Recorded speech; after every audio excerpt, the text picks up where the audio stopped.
It's Sunday, February 12, 2023. Welcome to the 51st episode of The Weekend Show, where we take a deep dive into the news of the week. Please also subscribe to the OG 5-Minute News Daily Briefing podcast on iTunes or wherever you get yours. Joining us today is Ryan Busse, the former firearms executive who helped build one of the world's most iconic gun companies. Before his conscience got the better of him, he quit and has written the book Gunfight, My Battle Against the Industry That Radicalized America. Ryan, welcome back to The Weekend Show. Yeah, it's great to be back with you. Thank you so much. It's been about 6 months since we spoke, and I was adding up how many mass shootings there had been since our last conversation, and it was approaching 400. We can't even add up how many shootings there would be because, a mass shooting for, I think they count it as 4 deaths and above. I mean, this doesn't happen in any other country in the world, and yet you and I could have conversations like this every week. We had the State of the Union address from Biden in this last week, and there wasn't really any mention of gun control other than, the thing that he keeps repeating about a ban on assault weapons. Just give us a little kind of summing up on your feelings, not just on that speech, but on the mood and the kind of the temperature of and the appetite for gun control in the US right now. Well, I don't think the appetite really has changed much on either side. I think any folks who aren't here inside this political system that we have would be right to scratch their heads at how it's ongoing, but it is ongoing. Just a few facts and figures. We were just discussing traffic before we hopped on. And in the United States, there are approximately 270 million registered vehicles. And you don't have to be in too many of our large cities to see that, we have a large number of vehicles and there's a lot of traffic. We have about 415 million firearms in the United States. So you look at all those cars, add 150 million, that's where we are with guns. And, I've written a couple of articles where I essentially express the idea that this system that we're now living in, these outcomes that you now describe, these mass shootings, to me, they're not really very surprising. I don't know how you have a complex, democracy with lots of troubled folks, as you have anywhere, and toss 415 million guns into that with, in many cases, declining regulation, not increasing regulation, declining regulation. We now have 26 states out of our 50 with which allow concealed carry with no permit. In other words, carry the gun almost anywhere without any sort of check or permit system. So that's a declining sort of regulatory action. And if you go back to the car thing, you don't dump 150 million more cars onto the road and then say, oh, by the way, we need fewer stoplights, fewer stop signs, no speed limits. You just that would be asinine. So this idea now that we're having accidents, in other words, at these intersections or mass shootings or bad outcomes, I don't know what logical person would expect anything else. I've been thinking a lot about regulation this week because of this devastating earthquake in Turkey and Syria, which knows no borders, right? The earthquake is just the earthquake across these two countries. And the reason that, as we're talking now, around 25,000 people have been named as dead. But it wasn't the earthquake that killed them. It was the lack of regulation for building control. Some buildings completely collapsed and killed people, and other buildings stood standing. And if that's not an example of why we need regulation, whether it be building control and safety regulations there to stop people from dying in a natural disaster, or with firearms, how's it going to happen in the US, though, if there is this plethora of firearms already in circulation? Can they have some kind of amnesty? Would people give their guns back, as we do in England sometimes with knives? Because the genie's already out the bottle, isn't it? Yes, it's out of the bottle. And, the whole democratic experiment in the United States is always tenuous on so many different fronts. And it's never going to be people who ask me, how can we solve this? How can we fix it? Well, there is no solving or fixing it. You institute policies to make things marginally better instead of instituting policies to make them marginally worse. And much like your Turkey-Syria example, you don't throw up the building and then the next day the bad thing happens, right? These things stack up over time. And so we now have a long list of decisions and policies that are now coming home to roost, and adding about 20 million more guns to the U.S. populace every year. Now, I'm a gun owner. I hunt and shoot with my boys. I want to continue that. I appreciate the right to own guns in the United States, but I understand that it cannot exist without being balanced with proper regulation, or you're going to have buildings topple like you do in Turkey, right? Without proper regulation, it's just not going to work.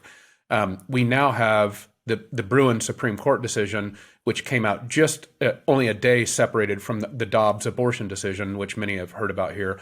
That Bruin decision may be much more impactful to many more people than the Dobbs decision over time. And that Bruin decision basically says, oh, by the way, if the gun regulation didn't exist in 1791, you can't have it. Well, background checks didn't exist in 1791. Serial numbers didn't exist in 1791. As we've heard now, the Fifth Circuit in Texas just ruled that domestic abusers must be given their guns back because guess what? Domestic abuse wasn't even a crime in 1791. You see, so we now have, our buildings are now stacking up, right? And they're not very well constructed. And sooner or later, I fear there's going to be an earthquake in policy of our own making. It certainly appears that way. Let's look at some of the stories that have made the headlines in the last week. A couple of weeks ago, of course, there was 2 mass shootings in California, here where I am, during the Lunar New Year that claimed 18 lives. And what was interesting about those 2 shooters is that they were both kind of elderly Asian gentlemen, which is kind of unusual for the demographic. A 72-year-old, Hu Can Tran, and a 66-year-old Zhao Chunli. Both were reported to have just had grievances and to have snapped. I mean, it was very hard initially to kind of come up with a motive. One, you may remember, was in a dance hall, and then a second dance hall where he was actually protected from shooting any more people by a young man who made an appearance at the State of the Union speech and was celebrated. And then the other was at a mushroom farm. This guy was a former mushroom worker, and these were ex-colleagues. I mean, that's an example, kind of goes against some of the, that kind of typical demographic we imagine, because there's a lot of kind of homegrown terrorism, isn't there, and self-inflicted wounds and all sorts of things. But an elderly Asian community, you would not expect to see this type of thing happen. So what are your thoughts on California, first of all? Well, first, it should be noted, California, amongst the 50 states, has some of the most stringent firearms regulations in the union. And generally speaking, per capita, firearms deaths in California and states such as California with generally stringent regulations are generally lower than other states. That being said, again, you have 330 million people. California is the 7th largest economy in the world. It's a significant portion of our population. There are gun regulations in California, but that doesn't mean there aren't lots of guns in California, and it's still very legal to purchase many guns. The gun in the first shooting was illegal and had been illegal for some time in California. The portions of the second one were not. They were legal. And I think this just goes to the point that you can't have the level of firearms ownership that we have, the number of people that we have, the number of troubled people that we have. Again, there but for the grace of God go any of us, we might have mental stability issues or trouble at work or all sorts of angst. Eventually, you're going to have some of these issues. That is, sadly, part of the price you pay for having these sorts of freedoms. We can only institute policies that reduce the regularity of those. And I think generally California has, that they don't have perfect laws, but you're going to have this sort of thing in just about any state. You talk about the kind of mental instability. Now, that is something that Republicans jump on immediately after these mass shootings. They say, oh, well, it was mental illness. They were mentally ill. They were crazy. You kind of have to take that out of the equation, don't you? Because, as you say, we're all different levels of crazy. We can all be driven to behave in surprising ways. You can't litigate and mitigate mental health issues, but you can mitigate firearm ownership and accessibility to guns. So, I mean, which is more important here? Well, you have to balance them, and that's the entire experiment that we have here in America is about balancing those. And I think there's a third piece. We now we now have a push in many states and federally. The recent federal legislation that was passed includes increased funding for what are called ERPO laws, or red flag laws, meaning when, again, it's not going to eliminate all of these, but when these sorts of things pop up and other people see them in society, and people who these guys might have lived with or worked with, a red flag law essentially says, okay, we can alert government officials, and if deemed proper, we can go get his guns before he does something bad. Surprisingly enough, Florida actually has a relatively aggressive red flag law system, and it stopped in the neighborhood, I don't remember, 150,000 or so of these cases. You can't measure what doesn't happen, but it has been instituted many, many thousands of times. And so that's sort of an in-between between taking guns and no freedoms. There are systems in there that we can institute to help mitigate the issues. The word freedom comes up time and time again, doesn't it? And it's only really used here in the US to kind of be connected to gun ownership or whatever else. I don't know. It kind of grates with me because it's used as a political collateral. Patriotism and freedom are often kind of bound together, aren't they? Yeah. And with that, there's the whole rhetoric of the greatest country in the world, and you can't take away my freedom, although I think that might have been a Braveheart quote. But it doesn't really add up to much when we see shootings on such a scale. There's been 40 mass shootings this year, and we're only at a third of the way through February. Finding that balance, as you say, is kind of very interesting. But for me as an outsider and from a country where the police don't even have guns, I look at this and I'm like, I understand the landscape, that Americans are wedded to their firearms. And I don't even believe that Democrats want to take away all guns, as Republicans would claim. They just want to regulate ownership and they want to make people more responsible. But freedom and gun ownership, I don't see the connection. Can you explain that to me? Why does it make you more free to own a whole... I mean, some of these gun owners have got dozens of guns. Yes, well, there is this strange. There's been a fascination with this sort of American freedom ideas since the early days of Western movies and shoot 'em up stuff. There is this sort of global fascination with the idea that if you have something strapped to your belt that provides you with this sort of machismo way to get through the world, that you are in some way freer. And I guess. If you're free to defend yourself, or literally free to just own the gun, or free to go hunting with it, as I often do, or free to target shoot with them, as I do with my boys, or again, free to defend your home. Okay, those are certainly freedoms. It wasn't very long ago, though, that here in the United States, that citizens valued responsibility, or insisted on responsibility, as not only that it should happen, it was a necessary component to being a good citizen, to just general civil existence. And there's so much focus on this, especially in right-wing circles now, with this idea of runaway freedom and literally zero responsibility. And that means the balance in a democracy like this is way, way out of whack. And that it's not going to exist very long like that. And I liken it to, like we talked about traffic, right? If there was a freedom to drive a car, if there was an enumerated freedom to drive a car, could you imagine that absent the responsibility to obey traffic laws or something like that?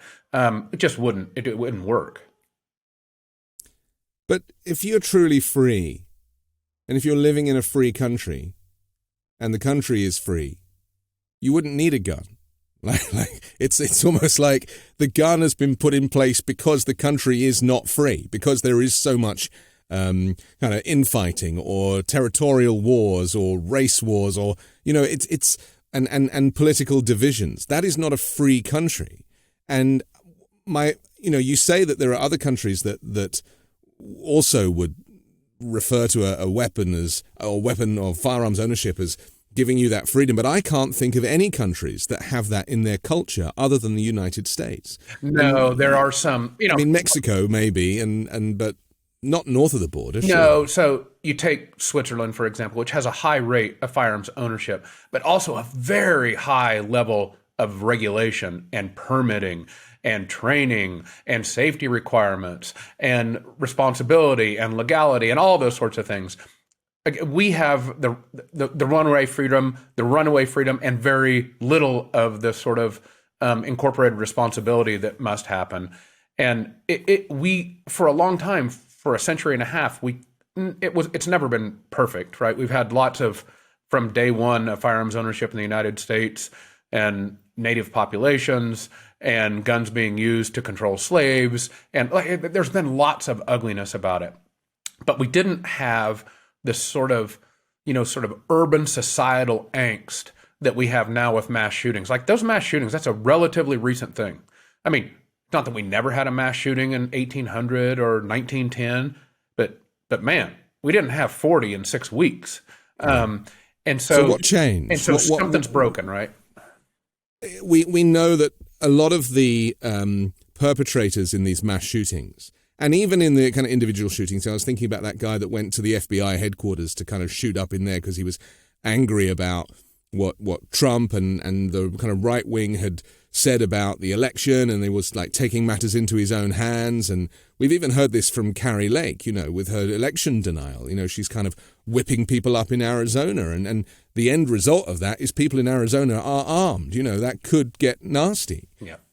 Is it politics that has driven this rise in shootings? Because aside from the California cases, which were clearly grievances on an individual basis, there is obviously an appetite for people to do what the Constitution says, which is to effectively rise up against a government that is with your militia to prevent a kind of government uprising. I mean, is that what this is about? Yeah, I was thinking of an analogy the other day. If you think of like a garden hose, it can handle a certain amount of water. And think of that like the firearms in the United States. There's a certain amount of flow that can go on there. If you pressurize that hose enough, holes appear, things get wet, breaks happen, spray starts emanating. And I kind of view all of our gun violence programs now like an overpressurized garden hose that is now spraying in unexpected and dangerous places. And it might just break. To your point about Arizona, right? Carrie Lake hopes it does just break. Yeah. And one of the things that has pressurized that hose so much is, over the last 10 or 15 years, is this sort of, frankly, crazy idea that firearms ownership in the United States is now some sort of civil responsibility, because you must now own guns and we must sell guns so that you are ready to engage in some kind of bloody civil war when the post office doesn't act the way that you hope they do. Like I don't really know what it is supposed to trigger this war and how we're supposed to denote what is a tyrannical government and what isn't. But apparently all the people that are selling guns and marketing this way believe that they'll know. And, I think January 6th, kind of a test run.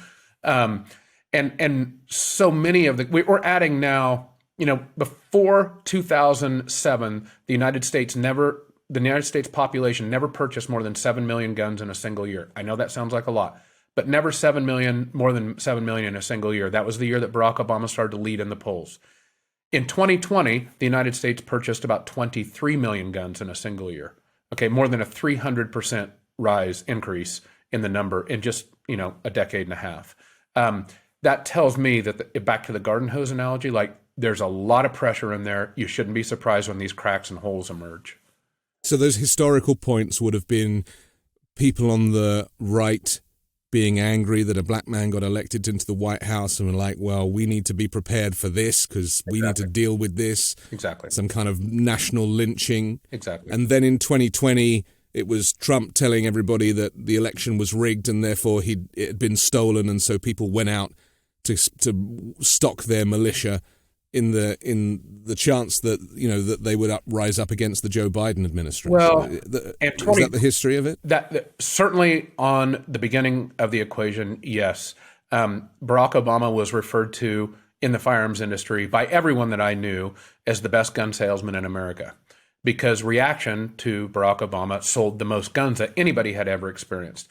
And then you had Sandy Hook combined with the best gun salesman in America, right? You had this horrendous shooting of kids combined with a black president who gets up and talks about it, and boom, sales went crazy. Prior to 2020, the highest gun sales ever in the country was 2012, 2013, after Sandy Hook and Barack Obama's push for something to happen after that. 2020 is quite interesting because it combines some of the other themes that you've started to hit on, which is, well, you had Black Lives Matter. You had these black kids marching down a street in Missouri, and you had a potential, the rich white homeowners standing out in front of their home defending with the guns that they had. And once they had guns, then more of the black kids had to get guns. And then more suburban moms had to get guns. And then you see this sort of never-ending storm that kind of feeds itself. The water and the wind just keep getting warmer. And the more people have guns and are scared from COVID and lockdowns and Black Lives Matter and the response and the white people threatening and it starts to spiral into something you can't slow down. And you have a president heaping sort of racial tension onto it every chance he gets, every time he gets in front of a microphone, and boom, you have 23 million guns in a year. Remind me again how it's the greatest country in the world. Yeah. This is the thing, because all those things you described, the one thing for me that celebrates freedom is the Black Lives Matter protest taking to the street. Yeah. That's the only part of that is freedom. The free right to protest. And tragically, it's like it's been turned on its head. The gun ownership is celebrated as the freedom. And it's just tragically the wrong way around. But if you live in this bubble, in this US bubble, which, as you say, is very much the Wild West, then that just appears normal. Can we talk about the school shootings Sure. just for a moment? Because it's almost Valentine's Day, and that would be the anniversary of the Parkland high school shooting, which was Valentine's Day 2018.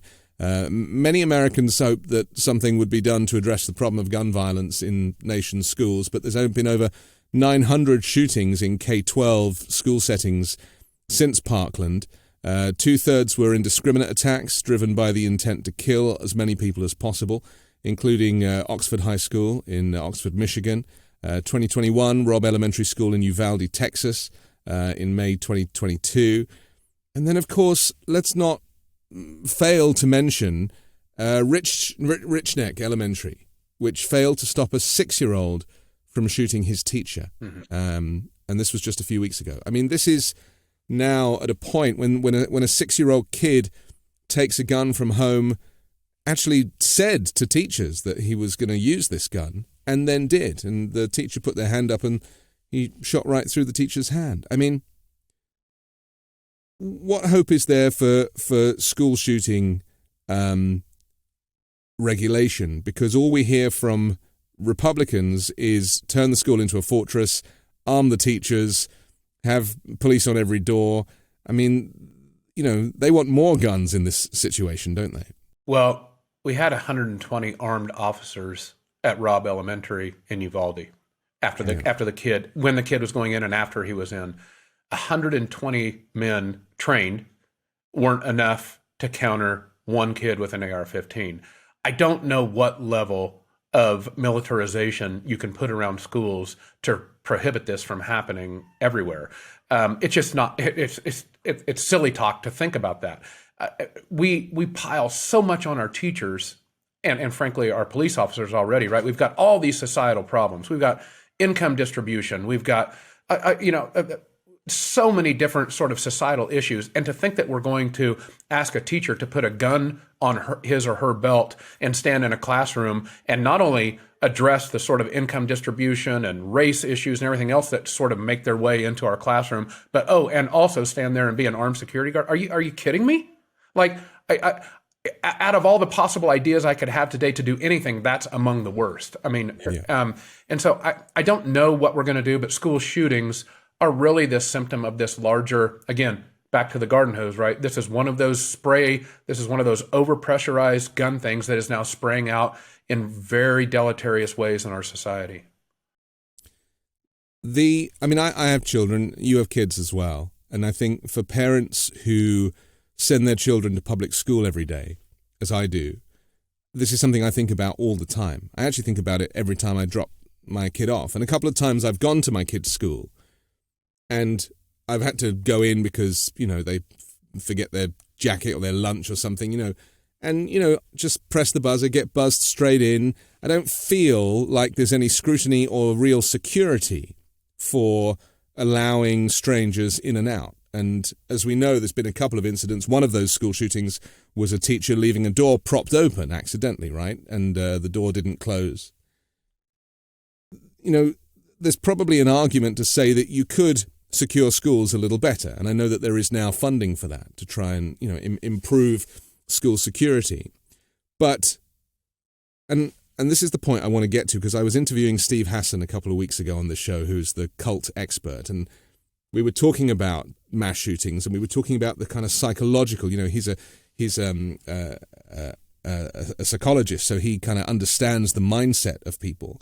And I was talking about school shootings, and I was saying, how is it possible that Republican, and mainly Republican politicians, can remove that element of empathy, emotional connection with the idea of children being massacred in a school?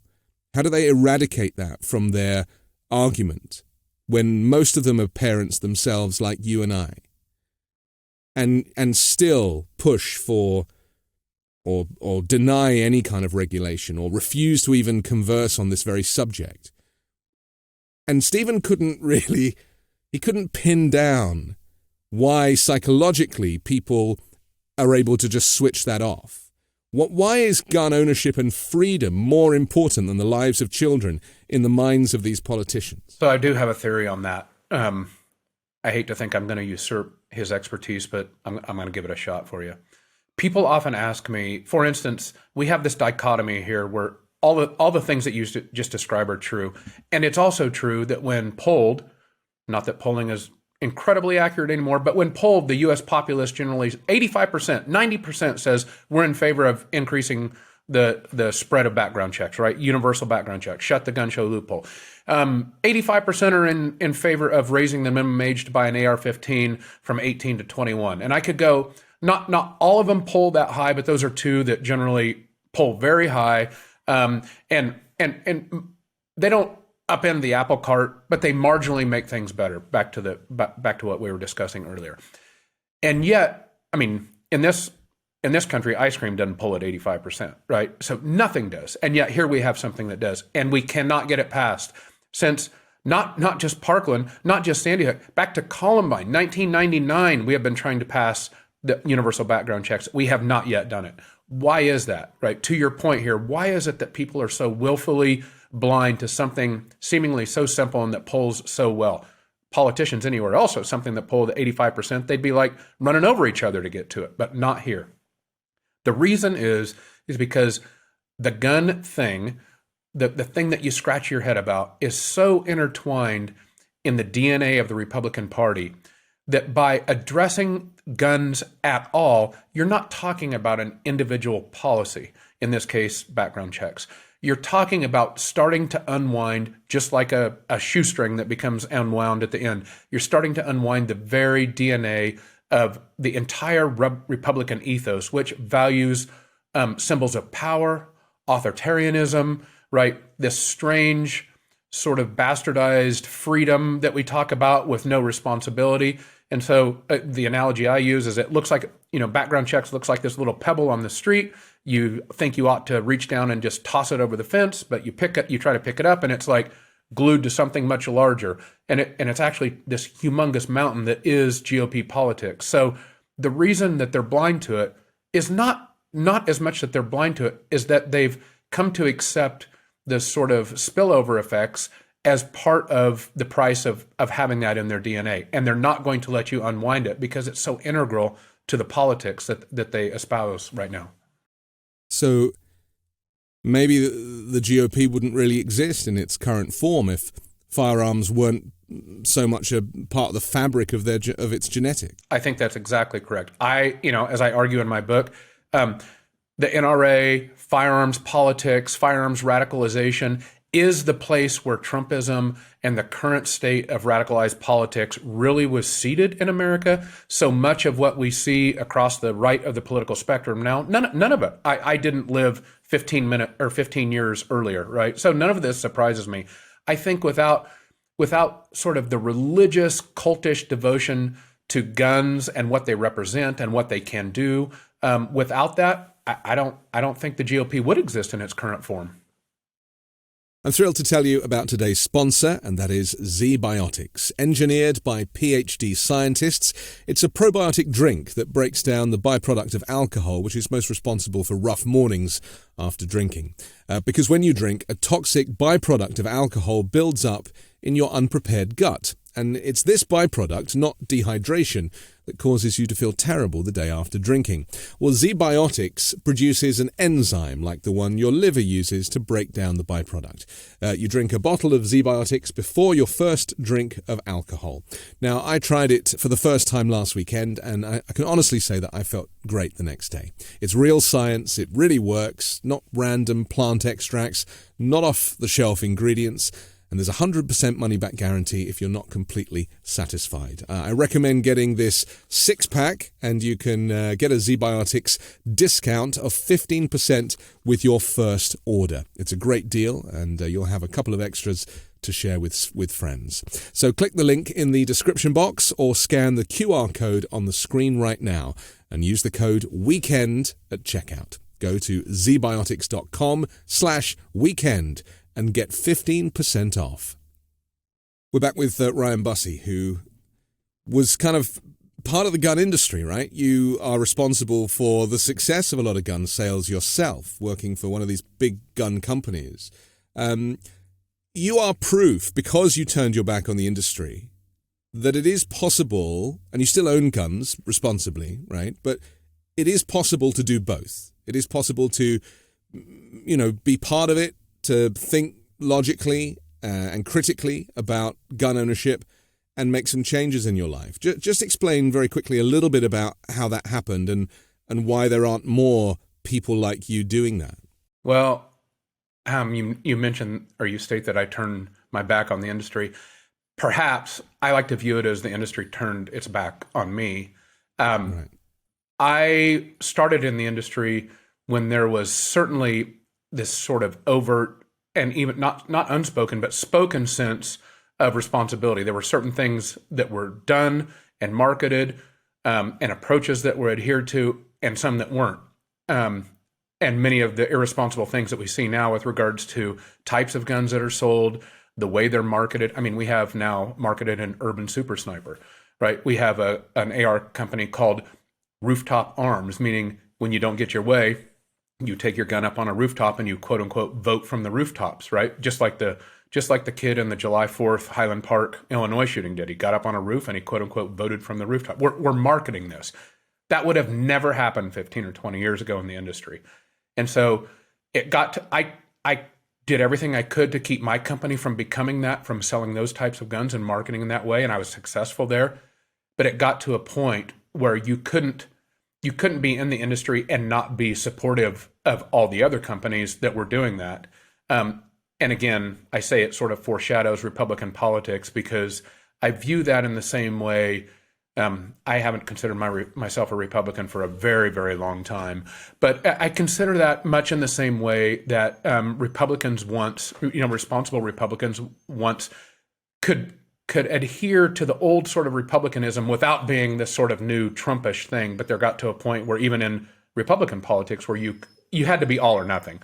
And so that's sort of how it evolved for me too. It's so interesting how Republican politicians now use guns to kind of goad the other side, don't they? We've seen this with Lauren Boebert's Christmas card, with her posing with her kids all holding rifles. And she actually owned a restaurant called Shooter's Grill, right, where all of the staff were open carrying weapons. And I mean, it's almost like become a joke. It's almost like a pastiche of itself. The idea of pushing this notion of being a gun owner and being proud and wanting open carry, ramming it down the throats of Democrats. Do you think the heat has been turned up because of the political warfare? Because I see that in other areas as well. It's like, certainly with the abortion debate. It's like, well, let's make this far worse than Democrats were ever hoping for, because we know that it's their Achilles heel. Yeah, very, very much so. This is now, guns have gone from this responsible thing not that long ago, this responsible thing that you could own and you enjoyed, but you had to exercise extreme responsibility with, to now something that you own the libs with, right? And sadly, a loaded gun is something that you can own somebody else with. It's very powerful. It's deadly. It's meant to kill somebody in an instant. And many guns are designed to be extremely efficient at it, which is why they pop up in all these mass shootings. It's why Lauren Boebert, puts them in her Christmas cards. Thomas Massey, the representative from Kentucky, who sets in his Christmas card with his family cradling the gun of Rambo, an M60, a fully auto gun that Rambo used, right? This is apparently, ho, ho, ho, Merry Christmas. They're not trying to be cute. They're trying to be intimidating, all right? They're sending the message that we have the power over you. These are the sorts of messages and political approaches that I thought were sort of limited to third world dictatorships, but we see them now kind of ever present on the Republican right. I mean, it's already here, though, isn't it? I mean, this is the thing. I think America is quite good at, a bit like with January 6th, saying, oh, well, this was like a rehearsal for the next time. And I'm like, it wasn't the rehearsal. Like, yeah, it's probably going to happen again, but it actually happened. Yeah. The legitimate election was delayed, albeit by a few hours, but that, in my mind, shows that the insurrection was a success. And we're now starting to hear about these Oath Keepers and Proud Boys who were all prepared with their firearms, and they had a plan that they were going to cause, violent trouble with their guns if they were needed, and it was all prepared. I mean, this was an uprising as described, as the Constitution describes. And why do you think there is this kind of attitude that we should almost deny that the bad stuff is really happening already? And why do we talk about it in the kind of future tense and not in the past and present? I don't really know, because I agree with you, right? And this happens because so many of the guns that are marketed now, different than 10 or 15 years ago, these guns are sold to people, and they're purchasing them because they believe they must be ready to use these things in this heroic, patriotic, bloody civil war where they kill fellow citizens and federal officers, and they talk about it when they purchase them.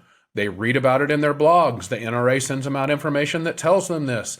They sit at home with their guns and think, gosh, what might I use this for? Geez, I can't wait for the day when the bloody Civil War comes. So it's a self-actualizing thing, right? You sit around and do this long enough, you market it long enough, you give people the gear for it. I don't know how you can be shocked that they actually go out and try to do it.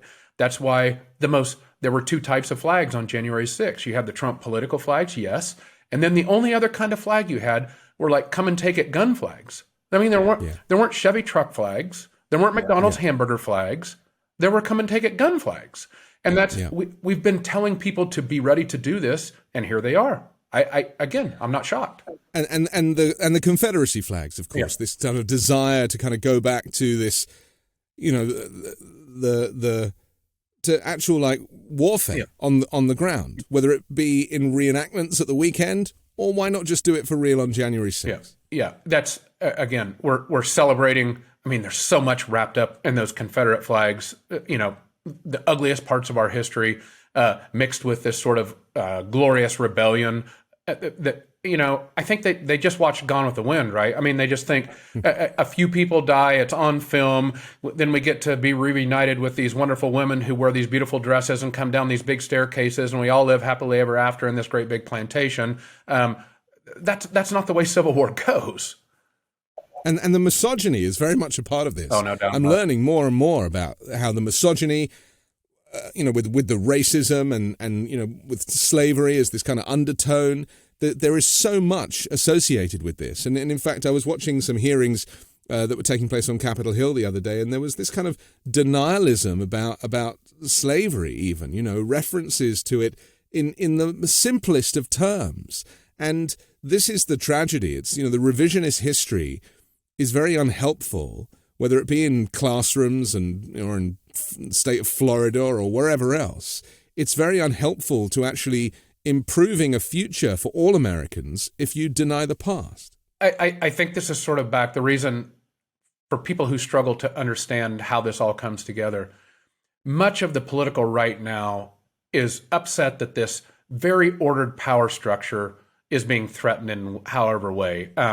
Liberal educators tell people that it's not healthy, and liberal commentators on liberal cable networks try to explain how it shouldn't happen, and so on, and these dangerous books that we should ban explain how this power hierarchy isn't all that healthy for so many people. And so as that's threatened, I don't know why we should be shocked that the ultimate symbol of fear and power and authoritarianism, which is a loaded gun, is the thing that shows up on so many flags and bumper stickers and at the center of a political culture.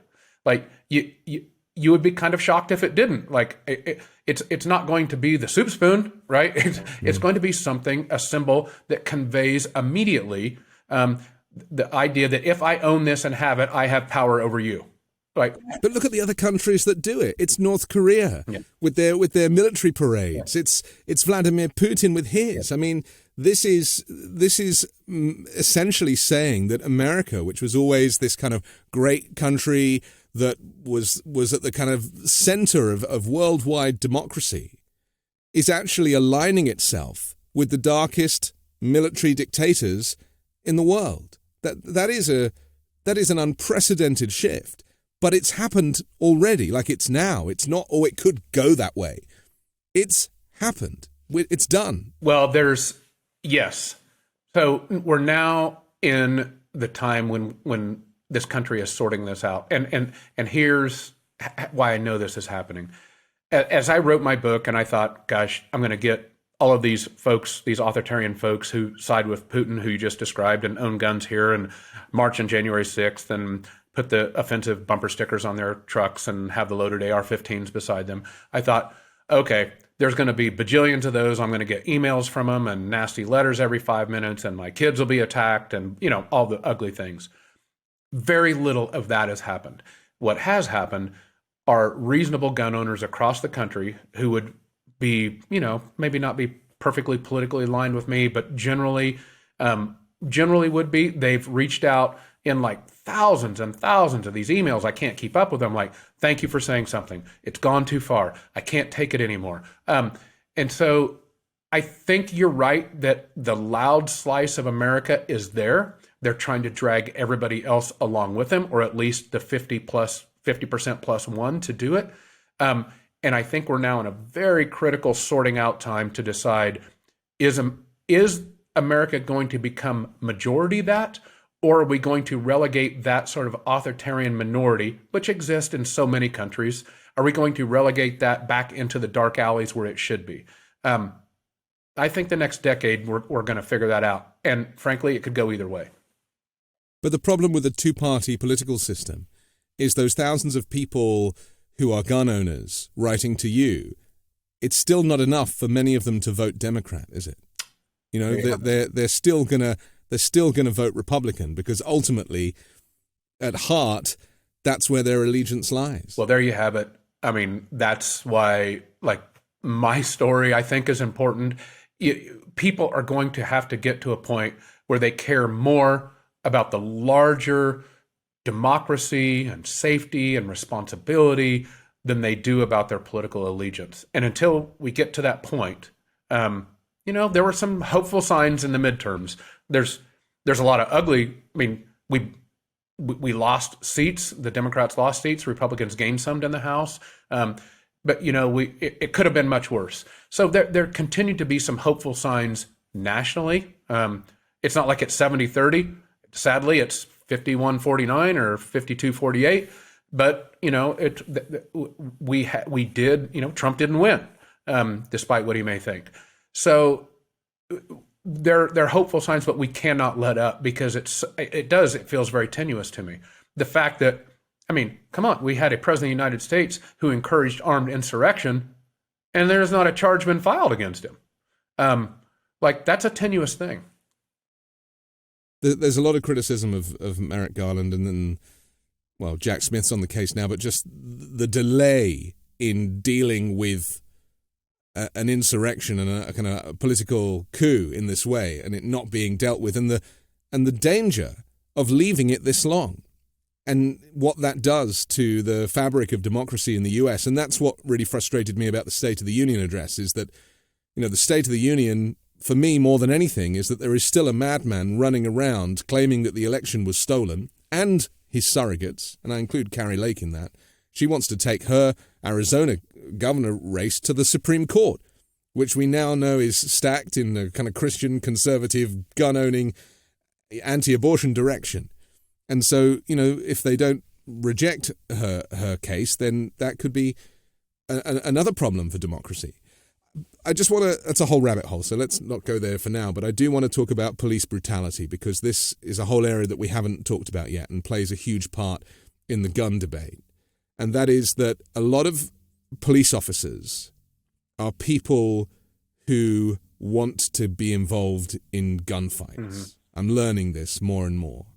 And in fact, MeidasTouch has is connected with a documentary that's on Hulu right now, which talks about the kind of murders in Bakersfield, California, by police. What is it that draws police officers to wanting to kind of be where the action is? Because that's what I'm hearing, and it's quoted in the documentary. There is, one police officer relocated because he wasn't getting enough action where he was serving previously. I mean, this is very dangerous, isn't it? And I want to reference one of the three Memphis police officers who initially detained Tyre Nichols last month, has admitted he did not witness the reckless driving that was the jurisdiction for pulling over Nichols, but still approached his car while brandishing his gun. Actually got his gun out for a traffic stop. Talk to me about this. So I think that we have. I want to believe that the vast majority of police officers don't fall into that into that sort of descriptive term. Sadly, some do. I mean, I think we all grew up with the chip on his shoulder kid who wanted to, wasn't quite the bully, but wanted to be the bully, and ended up going into law enforcement. And all of us were like, gosh, I hope I don't live where that guy's a cop. And sadly, some of those cops now are armed and they're looking for a fight. And I think the overt effort to militarize our police for the last 20 years, to give them ever increasing, levels of armament, to provide them with basically tanks in every town. I mean, my town has one. It's kind of like the folks sitting around with their guns thinking about insurrection. Like if you make these guys into military soldiers and tell them they're military soldiers and train them like military soldiers and tell them in a lot of ways that they're not there to protect and serve, but there's an enemy to go get. Well, and give them tanks, right. Ryan. Some of these places, these jurisdictions, they have, more than Hummers, they have militarized vehicles that look like tanks on civilian streets. We have one here. Believe me, it would have been badass in Fallujah. And I'm in a small town in Montana, and so I'm not really shocked that when we tell cops for a long time that they are soldiers and there are enemies, that they go out and act like soldiers and find enemies. I mean, we have to rethink the way that we teach policing, the way, I go back to the old on the side of the New York City cop car, to protect and serve. Seems like a pretty simple, straightforward idea for policing. That's what I'd like it to be, protect and serve. But they're cowards though, aren't they? I mean, it should say we're the cowards because, and I hate to be so explicit with my language, but, just give me the space to say for a second that in Uvalde, Texas, those, you said, 140 officers? I mean, these people were on a training course for school shootings just a week earlier, and none of them had the confidence to go in to a door that turned out wasn't even locked and deal with the assailant.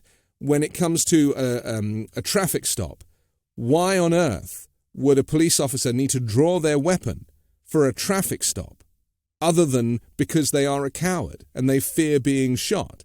I mean, if no one's going to pull a gun on a police officer, if a police officer isn't pointing a gun at the person in the first place. If it's a civil conversation, like might happen, say, with a white person with a nice car, why is it that white people are being pulled over and there are no guns being drawn, and yet black people are being pulled over and guns are being drawn? I mean, there's a whole lot here to unpack. Yeah, so I think this has a lot to do with the way our political system has been propagated over the last few years. And again, I go back to the whole Fox News culture, Trump and Trumpism, and so much of that spills over into police and policing. And what do I mean by this? Well, it's really easy to motivate people with fear. That's the easiest thing there is. It's very instinctual inside of us. So if cops are told that there's a high likelihood, even though it's a tiny likelihood, that there's a high likelihood that the black kid named Tyree that they stop for, air quotes here, reckless driving is going to have a gun, even though it's a tiny sort of, infinitesimal sort of percentage, well, that the fear takes over. And so it's a fear-driven thing. Cowardice, maybe. Fearful, yes, for sure. But are the police supposed to be scared? No, they're really not. That's the bit I don't understand. I mean, this happened. Right, they're supposed to be prudent. So wear a bulletproof vest. Yeah. I mean, because then you end up with the situation like with Breonna Taylor, people who are asleep in their beds and the police go in with their guns drawn. Yeah. I mean, I just can't balance this issue of where the police seem to be more scared than the victims. Well, think about, if you go back to the gun sales figures that we talked about, 2007, fewer than 7,000 new guns were sold in the United States. We're now putting between 15 and 20 million into the United States every year. Back then, we probably had in the neighborhood, in the early 2000s, maybe 150 million guns in the United States. Sounds like a lot. It's about less than a half a gun for every person in the United States. Now we have 415 million. That's about 1.2 guns for every person in the United States. So is policing getting harder because there are more guns on the street, because there are more militarized guns on the street? Yeah, it is. Yes, we've done that. And here we are in the ever spiraling system again. Because if I'm a black kid in Memphis and I just saw what happened to Tyree Nichols, am I more likely to go get a gun, and when I get stopped, I'm going to have it ready because I don't want that to happen to me? As ugly as all of this sounds, can you really blame a black kid for doing that? I couldn't. I certainly couldn't. I can't blame a black kid for running away from the police. Yeah. And that happens time and time again because they know that they're being lynched and they're going to be executed because that's what history suggests. And so they just make a run for it. Yeah. And I totally get that. But if I get it and you get it, then why don't the police get it? Why don't the police know that the black kid is likely to make a run for it and just let him go? He got his license plate, just let him go. There's that moment where they're, instead of running after them, they shoot them, often in the back. It's so, and so this comes back to police training, doesn't it? Because in every state, police training is done by a different organization. And there is no standardized training across the country. So depending on where you go, you'll get a completely different level of training. And what's to bet that the people that do police training are probably Republicans who have got racist leanings in some way. This has got to... There doesn't seem to be any kind of national desire to kind of bring balance to any of this. There are no solutions being offered. And police training surely is where it should start. Yeah, I completely agree with you. And I also think police in a lot of ways are like teachers in that so many of our societal problems find themselves at the point where a policeman interacts with kids on the street. I mean, in some ways we are unfair to our police. We don't properly train them for the law enforcement and the gun stuff, and we damn sure don't train them for psychological assessment and dealing with income disparities and dealing with the sort of rampant drug issues that we have. Like we those are huge societal issues that emanate in our criminal justice system, and it's unfair. Now, I don't mean to forgive certainly any of the egregious, George Floyd, Tyree Nichols. Like there's so many things that just are so horrific you can never forgive them. But the sort of mentality that builds up and sort of antipathy that builds up in a police force when you ask them to handle these huge societal problems that even we as a society can't tackle, well, you're going to have this kind of stuff. I want to go back to what you said about it being such a small percentage of police officers, and I want to challenge you on that. Because, if you're in a team, whether that be a soccer team or whether that be a platoon, military situation, and something isn't right for your group, you speak up. And so the point I'm making is, it might be a small percentage of bad apples, but what's wrong with the police in these different jurisdictions is that there isn't a kind of united force against wanting to reduce the number of shootings of young black men, for example. Here I agree with you. Why are they not raising their hand and saying, we went to a training course and the guy who was training us is a little bit racist, didn't say it out loud, but kind of made all the right noises, and no one has said to us that if a black guy makes a run for it, we should probably just let him go, because at the end of the day, it was a traffic stop and we can get him on another day. Why is there not whistleblowing going on from good police officers who are witnessing poor training? Here I agree with you. And I tell you, nothing that we're experiencing in our society, I didn't experience in the firearms industry. This mentality of banding together, never criticizing anything from your tribe, it's very dangerous, and it does purposefully lead you to believe that the issue is far more widespread. I think what is widespread is this idea that sticking together is more important than doing the right thing. And I experienced this in the gun industry when the industry would start to advertise in ways I'd be like, hold up my hand, like, excuse me, didn't we agree we weren't going to do this? Like, we weren't going to say that the guns were for armed insurrection, or we weren't going to build this type of gun. And they would kind of look at me like, hey, yeah. And here's the key. Once a system is convinced, and the people in it are convinced that they are under attack and that they are marginalized, then they believe that that their system sticking together is more important than anything else. In other words, the things outside of it are the enemy, and the things inside of it can never be criticized. It's very, very dangerous. Just ask the 4 cops that watched as George Floyd was choked to death. Like, 4 people were watching, and none of them tackled the guy and said, dude, I mean, how does that happen? That does rightfully make you think there's something broken inside that system. And, beyond the system, it goes back to a word that I keep using on this show to describe, as a European living in the United States, the difference between the US and elsewhere. And that is civility. When a country is no longer civil, when to use weapons, to shoot people when they're running away from you, to normalize that, to normalize school shootings, to normalize the mass shootings, and no legislation to change, as it did in Dunblane in Scotland. Weapons were banned after a solitary school shooting, and there's not been a school shooting since. Other countries taking action immediately because everybody has a collective conscience for humanity, and that is not happening here. And so, I still love the United States.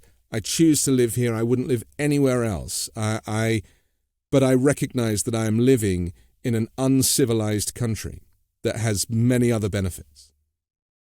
Yeah, well, again, this is a petri dish, a strange place, and I don't think that there are any more illustrative, important freedoms that sort of are really bellwether indicators about whether the system is going to, in our democratic experiment, is going to succeed for the long term or not, than guns, because no other freedom that we have should come with a commensurate responsibility and has the ability to upend lives, freedoms, as you indicate. I mean, are we really a free country when kids aren't free to go to school without fear of being killed? It doesn't sound very free to me. And so nothing that we experiment with in America, probably, not even freedom of speech, has the ability to upend our experiment, like mismanaging the way we deal with guns and gun freedoms and gun laws and responsibilities.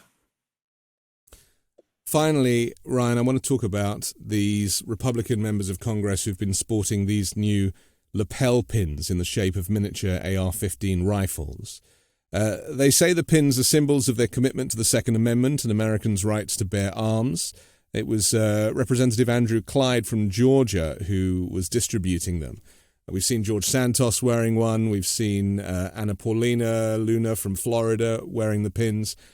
I mean, in the wake of school shootings, let alone the mass shootings, the majority of which are committed using these AR-15 style weapons that are, designed for the theater of war. I mean, what does that say? Is that more owning the libs? I mean, what is this lapel pin thing all about? Okay, I got lots of thoughts about this. Number one, I don't know if you know what Andrew Clyde did before he was a representative, or still while he is a representative, but he owns a huge gun store in Georgia. Right. He, he's not one of my favorite people on the planet. Let's just say that.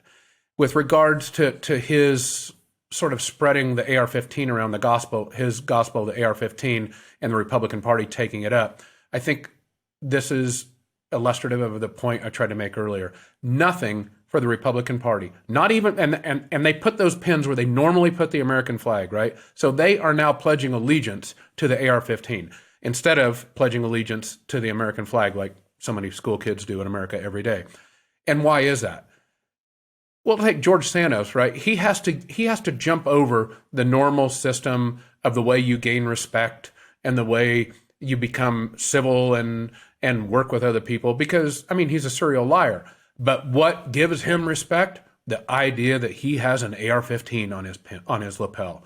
And for Clyde to spread that around the Republican Party, like, to me, that's saying the loud part out loud, right? The AR-15 is central to their political ideology because nothing conveys power like that. I mean, that's the tragedy, isn't it? I mean, a sad character like George Santos is so desperate for support that he'll wear the lapel pin because he hopes that a few kind of gun advocates will kind of join his group. Well, think about how authoritarian systems have worked forever. Early on, a lot of there's sort of malcontent, chip on the shoulder, can't get respect anywhere else, kind of wannabe bullies. Like this is a sort of, I think of 1936 Germany before it turned into what it really turned into. Like, and what gives, like, George Santos walks into a room, you're like, dude, you're a joke, get out of here. But if George Santos walks into a room with a loaded AR-15, you're like, okay, you got my respect. You see, so it allows him to jump over the normal societal ways in which we all accept that power and honor and civility are gained. He just gets to shred that system. That's what that AR-15 for these people is all about. Okay. We have to finish, Ryan. I could talk to you for hours. I'm so grateful to you for your expertise. And hopefully we'll get a chance to talk again, but not off the back of another mass shooting, hopefully. Let's hope. So all the best. Okay, thank you so much. That's Ryan Busse. I'm Anthony Davis. Thank you for joining The Weekend Show. Don't forget to subscribe on YouTube or as an audio podcast, and also the 5-Minute News Daily Podcast, which drops every morning so you can listen while you make your coffee. Join me next week with a brand new special guest and 3 more factual news stories to discuss on the 5-Minute News Weekend Show with MeidasTouch.